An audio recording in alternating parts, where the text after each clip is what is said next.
Hey, what's up, y'all? Y'all know my slogan. I don't know it all,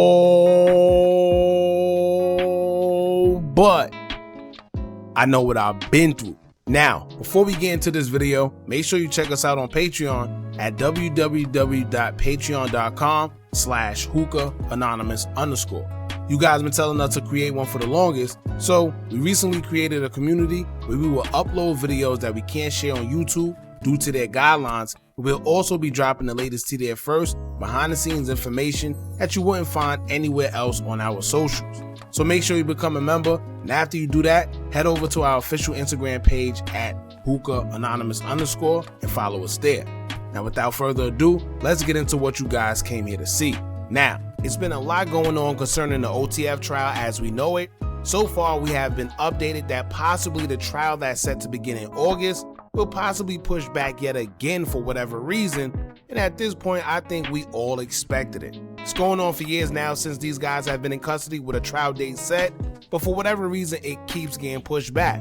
Aside from that, OTF member Didi has put in a motion before trial to be able to be released out on bond before, so he can at least spend time with his family until then. Now it's said that his sister, cousin, and father will all be putting up money totaling up to $140,000 for his release on bond, assuring that he wouldn't be a flight risk, and it will make sure he attend whatever court dates needed if he was granted release. Now also, 2 new indictments were said to be added to the trial and will be introduced as evidence in favor of the prosecutors, but OTF Didi's defense is that whether they're added or not, he isn't included in those indictments because they have nothing to do with him.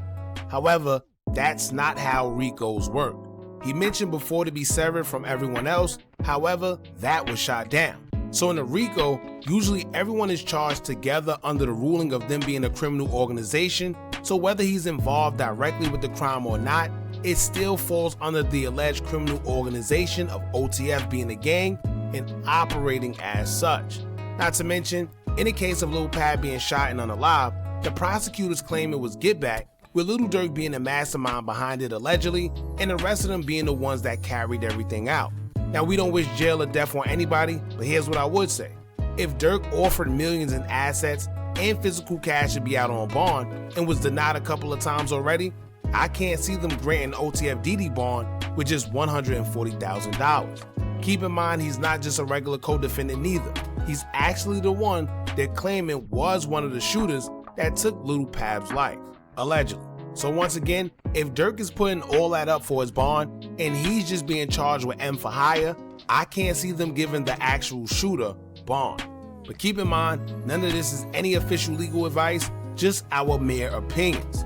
Now on another note, the reason I brought all that up is because one of the 2 indictments that were being used as evidence within the RICO case is the case of Chicago man Stephon Mack being shot and unalive back in January of 2022. Stephon Mack is said to have been one of the suspects involved in unaliving Lil Durk's brother, Money Making D-Thing, back in June of 2021, just a year before Stephon Mack himself was gunned down.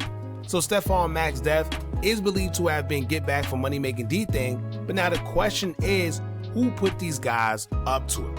Now according to reports, Stephon Mack was shot and unalive while coming out of the Youth Peace Center, and 2 suspects would hop out of a vehicle that was parked in the parking lot as they waited. One man stalked him down, shooting him multiple times, while the other one fled the opposite way.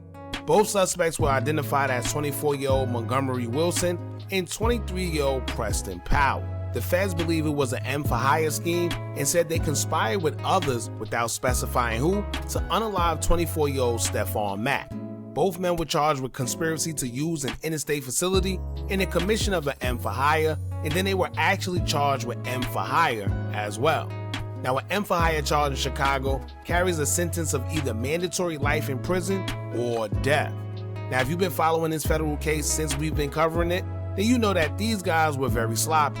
Prosecutors had DNA evidence, surveillance, text messages and audio recordings, social media evidence, and to make it worse, one of the suspects left their cell phone in the stolen vehicle used during the shooting. It don't get no worse than that.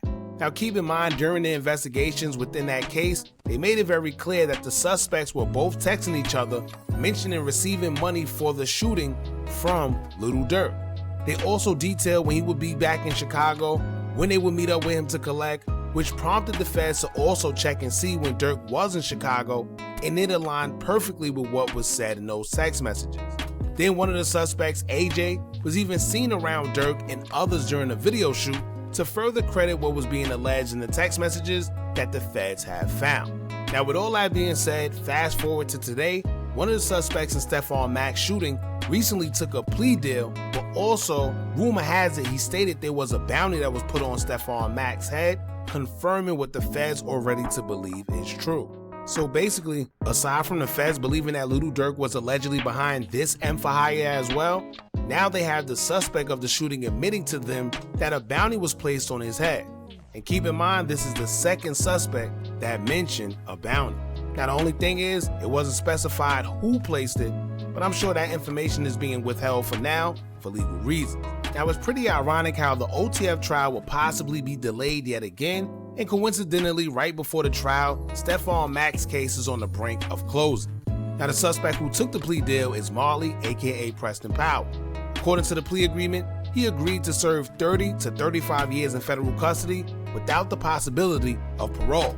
Now, I'm not saying he did any cooperating, but remember that usually this type of charge warrants you to have life in jail or the death penalty. Somehow he was only given 30 to 35 years. Now, I don't know what that's about. Now, according to the Daily Rack, they're stating that Marley made it clear that a bounty was put on Stephon Mack's head. However, he never made it clear who it was by. Now, let's get into the federal document describing the plea agreement as it is state quote. This plea agreement between the United States Attorney for the Northern District of Illinois, Andrew S. Boutros, and defendant Preston Powell, also known as Marley, and his attorneys, Holly Blaine and Molly Armour, is made pursuant to Rule 11 of the Federal Rules of Criminal Procedure and is governed in part by Rule 11C1C, as more fully set forth below.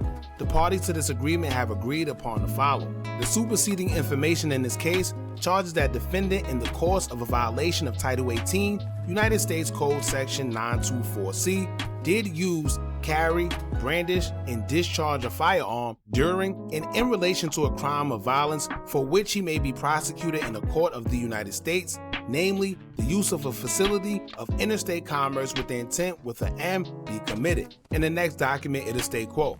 This agreement will be governed in part by Fed R. Crim P11 C1C. That is, the parties have agreed that the sentence imposed by the court shall include a term of imprisonment in the custody of the Bureau of Prisons of not less than 30 years and not more than 35 years.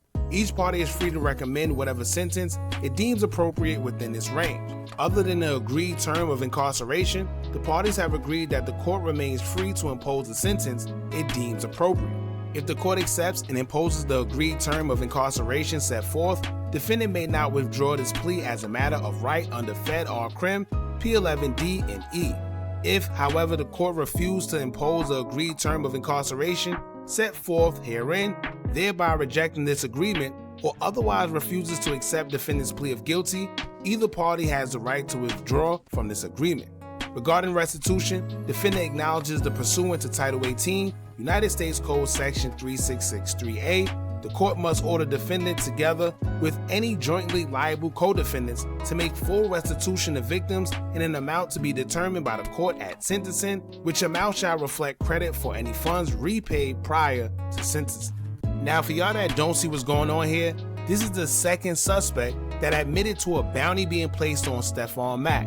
If y'all remember, the other suspect, AJ, aka Montgomery Wilson, also admitted that he spoke to OTF affiliates and a bounty was also put on Stephon Mack, and he was set to pick it up from Durk allegedly when he came back to Chicago to do a podcast. Federal documents that were released in the past also claim that AJ unknowingly told an undercover agent that Lil Durk placed a $70,000 bounty on Mack and it was supposed to be raised to $90,000. The documents would state, quote, in this excerpt, Montgomery Wilson explained to the CS that although individual A contributed $50,000 to the bounty for unaliving Mack, Montgomery Wilson also collected a portion of those funds. Montgomery Wilson, look, Jam, this what Jam told Didi. I mean, he told Bondo, like Bug, he say, man, individual A gave up $50,000. Shorty, he only paid me a dub. So it's $30,000 missing. Remind you, I'm locked up. Excerpt number 3.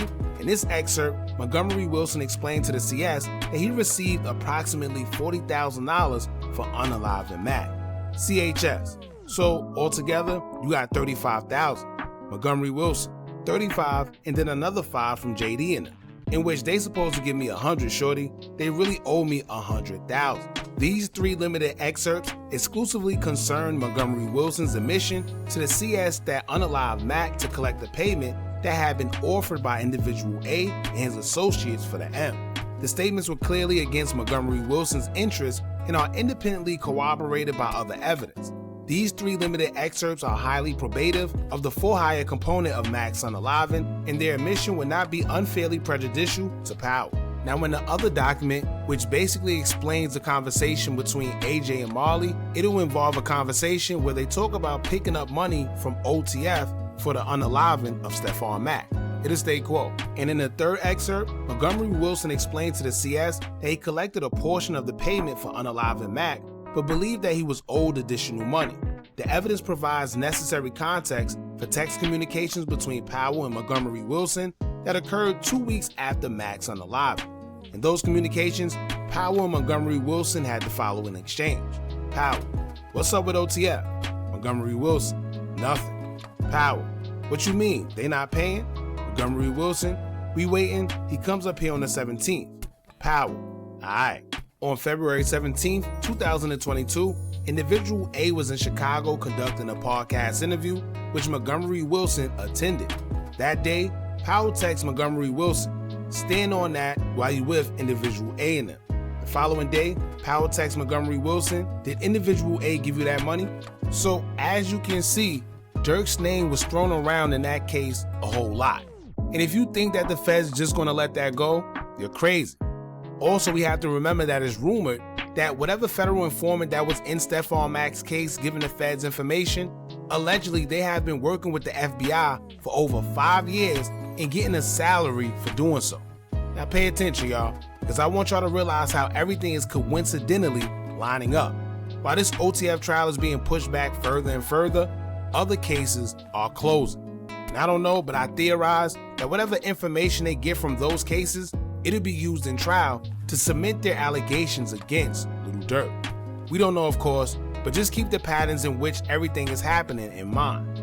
Also, for the ones that claim they can't use Stephon Mack's case in this RICO trial anymore, well, look, they claim it will actually be used despite what they said in the past, and now whether some of y'all want to believe it or not, the feds do whatever the feds want. Not to mention, they have the suspects confirming their same allegations on top of confidential informants. So like I told y'all before, some people say it's cooked. Are you tired of a bunch of social media gurus promising you results with their course, but all they do is take a bunch of information off YouTube and Google and sell it to you? Well, look no further.